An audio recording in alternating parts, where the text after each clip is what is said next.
guys, what is going on? Blossom is back and welcome back to another episode of Top Drives and another episode of Blossom's Ultimate Upgrade Guide. Today we're going to be covering RQ53. Now, it's been a week since I posted an episode from this series and a couple people started asking when RQ53 is going to come. Don't worry, I'm not going to abandon this series like I abandoned Gawoms. Honestly, Gawoms would be redundant. Even if I brought it back, it would be redundant because your boy's got 2 white bodies on his main account, so let's go, son! But yeah, today we're going to be covering RQ53 and I'm not going to abandon this series. We're going to go all the way to 64 and then move on to epics, maybe legendaries. I haven't thought about that yet because legendaries honestly like is 90% 2 through 3 on everything, right?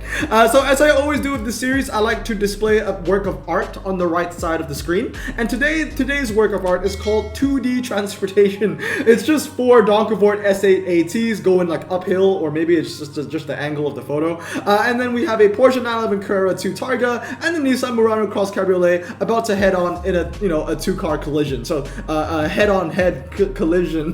What's the word? I can't think right now. But honestly, the real loss if those 2 cars crash to each other would not be the person driving the Murano Cross Cabriolet. Nah, it would be the 911 Carrera 2 Targa. Was that too dark? I don't know. But anyway, as I always say with this series, this is going to be my opinion. So let me know down in the comments below if you agree or disagree. But if you disagree, have some points. Say why you disagree. Don't just say you disagree, because at that point nobody's learning anything, honestly. But yeah, the RQ53, this is how I would do it. It's my opinion. This is how I have upgraded a lot of the cars in my garage as well. So this is as real as it gets. Now, we start off with 969. As always, I will always have to say that these pictures are somewhat outdated. I sourced them from Top Drives Club. So like you see like the Mitsubishi Outlander, it's RQ54 in the picture, but if you check in the game, it's actually 53. It's just that the pictures are outdated. So no surprises here. All these cars you would expect to 969. You got medium ground clearance cars, 4-wheel drive cars, all surface tire cars, off-road tire cars, standard tire cars. No surprises here. These are just basically cars that I would 969 all the time. Moving on to 699 though, we have a lot of RQ53 cars that I would 699. Some of them I would say are quite questionable, like the Aston Martin DB-AR1, because the Aston Martin DB-AR1, it has a really high top speed and the 0 to 60 is relatively low, so you would think, oh, this is a car that maybe I would 996. And yes, I would argue that this is a car that you can 996, but as always with this series, I recommend and I suggest these upgrades if you only have one. If you have 2 Aston Martin DB-AR1s, then I would 699 the first and then 996 the second. That's what I'm doing right now. I have one 699. I don't have a second one yet. I mean, I've unpacked second ones before, but I've always fused the second one because the DB-AR1 isn't a very good ultra rare anyway. Like I said, you can 996 it just to make use of that really high top speed, but it's not like it has jaw-dropping MRA, and the handling, I mean, it's not very good, but I would still rather 699 than 996. But outside of the Aston Martin DB-AR1, everything else here I think it's pretty obvious, like the Dodge Neon and the BMW, the Alpha, the Nissan Micra, all fantastic little twisty cars that you can 699. Another one that's pretty interesting here is the Donkavort S8 AT.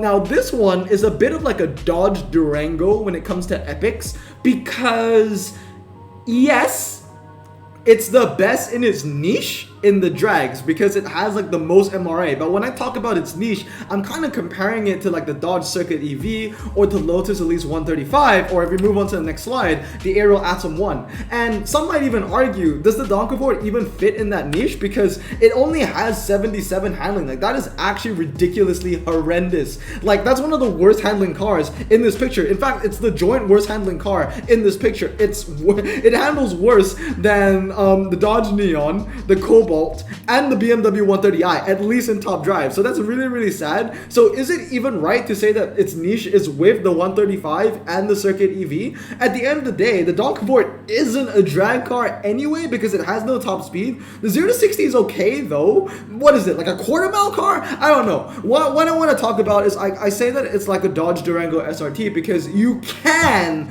996 the S8 AT, but the only car that it's going to beat is itself.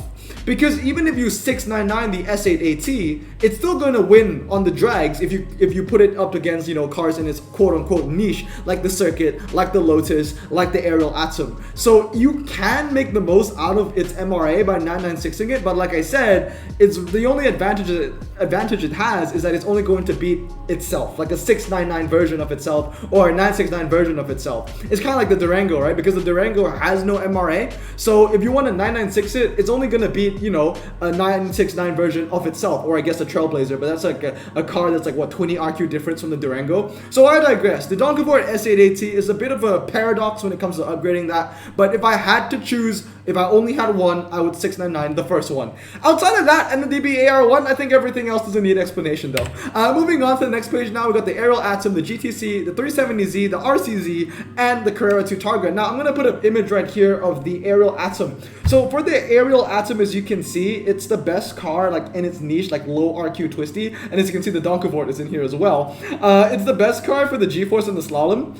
Like it beats, like the 233 version is the best because it beats the 323 version of itself, and it also beats the Lotus Elise 135. But when you look at the times, the 135 is still the better car in an all-around situation. But when it just comes to the Aerial Atom, if you look at the times right here, I'd much rather go 233 than 323 on the Aerial Atom 1 because it wins on, well, it wins on the G-Force, it wins on the karting, it ties on the twisty road, it loses on the hairpin, but that's to be expected for 323. 323 always wins hairpin and slalom, it ties on the fast circuit, it wins on the twisty circuit, and it wins on indoor karting. So yeah, 233 all the way. And last but not least, 996, we got one car in here, boys. We got one car in here. It's the Dodge Charger Daytona, has the best MRA in RQ53, has the lowest 0 to 60, or among the lowest. I don't think anything else is 4.7, is it?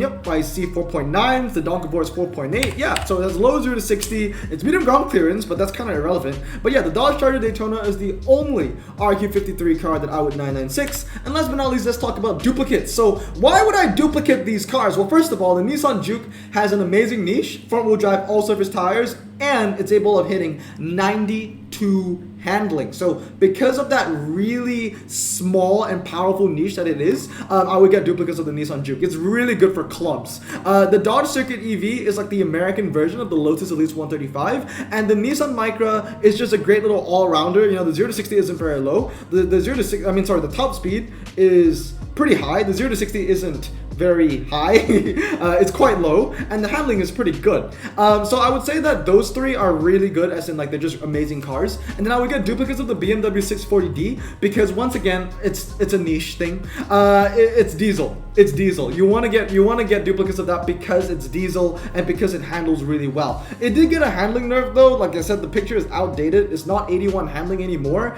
I think it's like 79 handling, if I remember correctly, because I haven't maxed out. I have two of them maxed out, and they both hit 88. But I digress. It's still like the best diesel ultra rare, or one of the best performance tire diesel ultra rares. And last but not least is the Alfa Romeo Giulia Veloce. It's a great all-rounder that has the saloon niche. So I would say the Juke, the 640, and the Giulia are all really good in duplicates because they are really good in their niches. And the Circuit EV and Nissan Micra are just really strong cars on their own. But with that said, that's going to be RQ53. Let's move on to the tier list. Alright lads, and here we are in Tier Maker. As you can see, as I always do with the series, we got 5 ranks. Priority 1 for all players, Priority 2 for most players, Priority 3 for intermediate players, Priority 4 for the advanced players, and hot garbage. So I was a little lenient this time. I have a lot of cars in Priority 1, as you can see. We have cars like the Micra, like I said, the BMW has that diesel niche, the Aerial Atom 1, the Dodge Circuit EV, the Ford Bronco Concept, and the Nissan Juke Nismo. Now here's a pretty interesting one, the Giulia Veloce. I said get duplicates of that, but I did not put it in Priority 1. I stand by that. It's still a very, very good car, but I think, in my opinion, it's just shy of Priority 1. We don't need to use the Alfa Giulia Veloce that often, but when we need to use it, it is very useful. So that's what's special about the Alfa Veloce. To be honest, considering the nerf from the 640D, I might move the 640. Yeah, I'm gonna move the 640D down actually, because the 640D and the Giulia Veloce are kind of in there for like the same reasons, because they're so strong in their niche, but their niche doesn't show up that often. The Juke Nismo though, that niche shows up all the time in clubs. That thing, you can use that night and day, every day. So that's gonna stay up there. So yeah, Priority 1, very nice. The Ford Mustang GT is my go-to medium ground clearance car for RQ53. You can argue that the Vauxhall GTC is pretty good as well. The Vauxhall has the best handling, but the 0 to 60 difference is night and day. The Ford Mustang, man, 5.079. I mean, nothing gets close to that. It's what is it? 0.7 second difference from the Vauxhall, 0.6 difference from the Dodge, almost a second difference from the Chevrolet Cobalt. I mean, it's ridiculous, and they have the same handling, the Cobalt and the Ford Mustang. But yeah, my priority 2 cars are going to be the Giulia Veloce, the 640D, the Dodge Neon SRT4, the Vauxhall GTC VXR, the Nissan 370Z, the Dodge Charger Daytona, and the Mitsubishi Outlander. All these cars are really good. It's just that there are better options. Like usually, like the Charger Daytona, it's really good.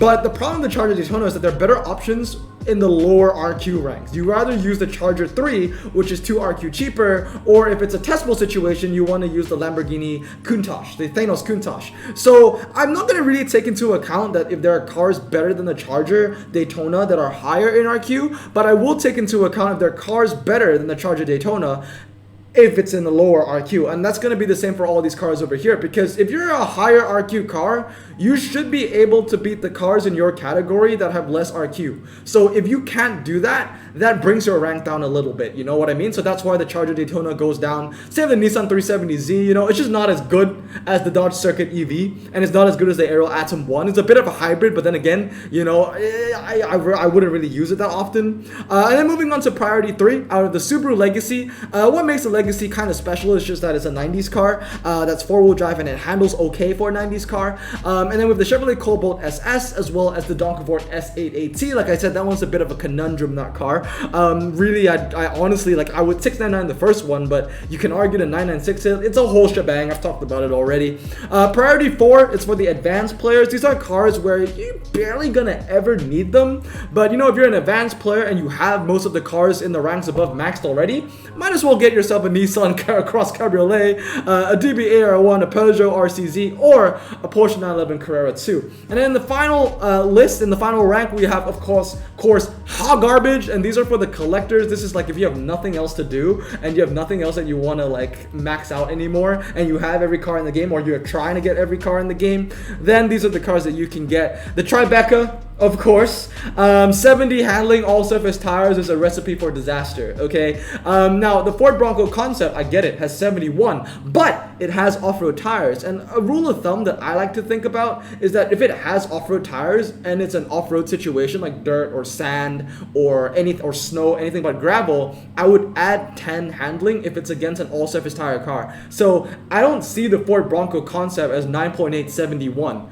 I see it as 9.881, if that makes sense, because off-road tires is such an amazing boost when it comes to, you know, off-road track sets. So Subaru Tribeca, absolutely worthless. The Jaguar XJR, I hate this car so much, dude. It has the sleeper tag and it does not live up to its name. I think it has like what, like 80 MRA? Like that's not even sleeper. It's like around 77 to 80 MRA. That's not even that good, man. Like if you're gonna give it the sleeper tag, at least give it like 90 MRA. Like why doesn't it have the Lamborghini, the purple Countach, the Thanos Countach? Why doesn't that have the sleeper tag? Because it has a really bad 0 to 60, but boom, it has like 100 MRA. But you know, the XJR is just, you know, a huge disappointment. The top speed isn't very high and the handling isn't very good. And then the BMW 130i, you're not gonna need that. I mean, the only niche that it carries, I guess, is hot hatch or like hatchback. And then the BMW X5, I mean, 68 handling, bro. You're not having a drag spec SUV. Like what even, like choose a disability, bro. Like your 0 to 60 is bad, your handling is bad, your top speed is low, you're heavy. I mean, just don't touch that BMW. And last but not least, to wrap up hot garbage, is the Mercedes-Benz S400h long wheelbase. So that's what the L stands for, pretty sure. Ambong would know for sure. But anyway, guys, that's going to be it. That is my tier maker list. This is how I would upgrade all the cars, and this is how I would rank them in terms of their RQ. Best of the best on the top, worst of the worst on the bottom, once again, in my opinion. But anyway, I hope you guys have a great day. Remember to stay safe,